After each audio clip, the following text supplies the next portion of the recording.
Hi guys, so this is how I usually make my chicken sandwich, and I'll show you the steps. First, we have to marinate the chicken with some soy sauce, vinegar, and a little bit of pepper. Then we have to mix it thoroughly, and after that we have to let it marinate for like 5 minutes. As you can see, I am slicing the fresh cucumbers and some tomatoes.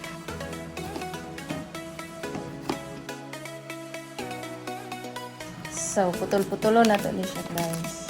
Pinagpuro tayo. So, i-coat na to siya. Coating mix. Seasoning. Seasoning ka lang natin.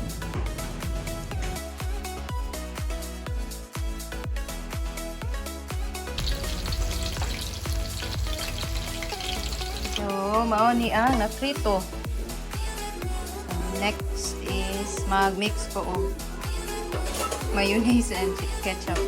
So, after frying the chicken, I am now making the dressing for the sandwich, which is the banana ketchup and with the all-purpose mayonnaise. Then, we have to mix it like how it's shown in the video. Himo na tao sandwich. Uy, fish! Di na fish! So, mauni atong gamiton ang wheat bread. Fish! Juhin ang nawong sa akong pagumangkong. Hi! Fish ko no! Di na fish! Is it yummy? Cute! Kani siya kay pang social man. Social man ta. So, kanito.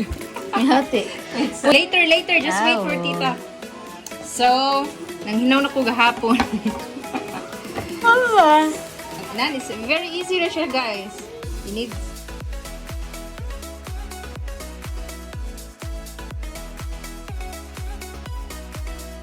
first is we need some dressing. We put some iceberg lettuce. Put the chicken breast.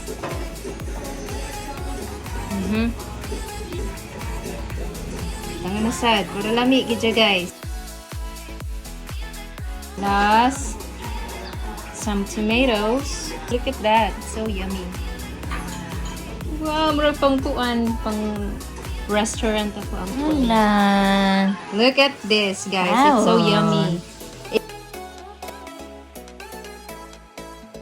So, mura na siya, guys. Nanira ka simple. You know?